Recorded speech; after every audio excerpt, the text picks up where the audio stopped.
மாவட்டம் பொள்ளாச்சியை சேர்ந்த 82 வயது மூதாட்டி தன்னுடைய பேரன்களின் ஊக்கத்தோடு பளு தூக்கும் போட்டியில் கலந்து கொண்டு வெற்றி பெற்றுள்ளது பேசுபொருளாக மாறியுள்ளது. கோவை மாவட்டம் பொள்ளாச்சி முத்துக்கவுண்டர் அவென்யூவில் வசித்து வரும் வெங்கட்ராமன் கிட்டம்மாள் தம்பதியின் பேரன்கள் தேசிய அளவிலான பளு தூக்கும் போட்டிகளில் பங்கேற்று வெற்றி பெற்றுள்ள நிலையில் வார இறுதி நாட்களில் அவர்கள் வீட்டிற்கு வரும் கிட்டம்மாள் தனது பேரன்கள் உடற்பயிற்சி செய்வதைக் கண்டு தானும் உடற்பயிற்சி செய்ய வேண்டும் என்று ஆசைப்பட்டுள்ளார். 2 பேரன்களின் உதவியால் சனி மற்றும் ஞாயிறு நாட்களில் தொடர்ச்சியாக உடற்பயிற்சி மேற்கொண்ட கிட்டம்மாள் பேரன்களோடு உடற்பயிற்சி கூடத்திற்கு சென்று அங்கு 25 நாட்கள் பளு தூக்கும் பயிற்சி மேற்கொண்டுள்ளார்.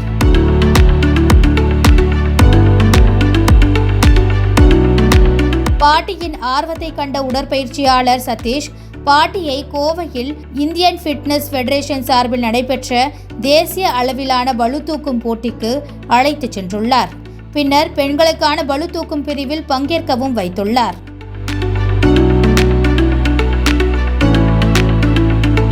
பாட்டி கிட்டம்மாளோ 50 கிலோ எடையை தூக்கி முதல் முயற்சியிலேயே 5ஆம் இடத்தை பிடித்து வெற்றி பெற்றுள்ளார்.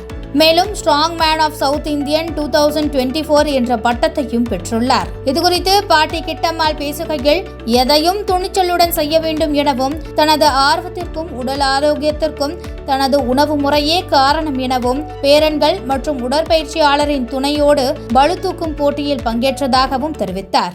என் பேரன் வீட்டில் வெயிட் தூக்கிட்டு இருக்கிறேன். அதை வச்சு நான் வெயிட் தூக்கி எனக்கு ஒரு ஆர்வம் ஜெயிச்சு காட்டணும்னு அப்புறம் ஜிம்முக்கு பெரிய வேறு கூட்டிகிட்டு வந்தோம். வெயிட்டு தூக்கினேன், 50 கிலோ தூக்கினேன். அதே வேறு நீ கோயம்புத்தூர் கூட்டிகிட்டு போனாங்க. 50 கிலோ தூக்கினேன், ப்ரைஸு சர்டிஃபிகேட் எல்லாருமே கொடுத்தாங்க.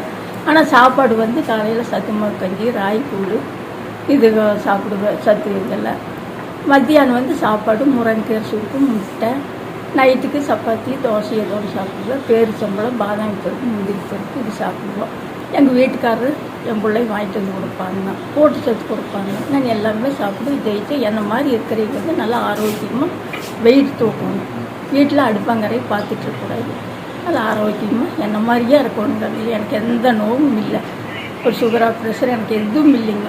இன்னும் 10, 20 குடம் தண்ணி 30 குடம் தண்ணி நான் எடுப்பேன். நான் எல்லா வேலையும் நான் வீட்டில் செய்வேன். நான் 82 வயதிலும் மனம் தளராமல் திறமைக்கு வயது ஒரு தடையில்லை என்பதை நிரூபிக்கும் வகையில் பளு தூக்கும் போட்டியில் பங்கேற்று வெற்றி பெற்ற பாட்டி கிட்டம்மாளுக்கு சமூக வலைதளங்களில் பாராட்டுகள் குவிந்து வருகின்றன.